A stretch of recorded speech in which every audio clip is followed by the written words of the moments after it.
This was a goddamn nightmare. Let's go over the code.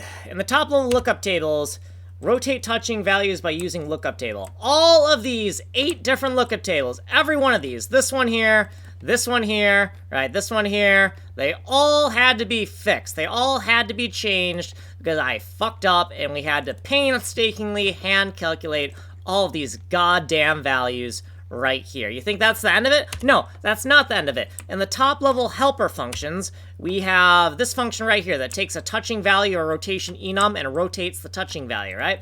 Well, we refactor this. So all of these points right here say rot clock rather than just rot, so that we can specify that we are rotating clockwise.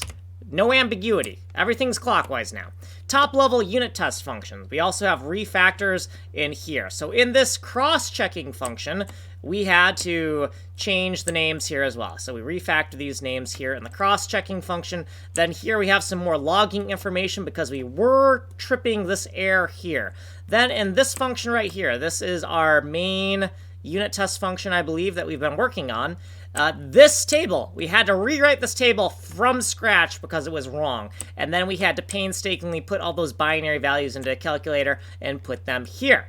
And then maybe we're fucking done. Oh yeah, and this point right here, now it's just throwing an error rather than a message because our unit tests are done. So this is the final loop that checks all of our lookup tables within the unit test that we have been working on, this unit test right here. So with that said, we are fucking done with this goddamn bullshit. I fucking hated every moment of this. It took me like 3 fucking hours. Like, subscribe, send money in the mail. Go here for a longer description. You're here for the short description. Like and subscribe.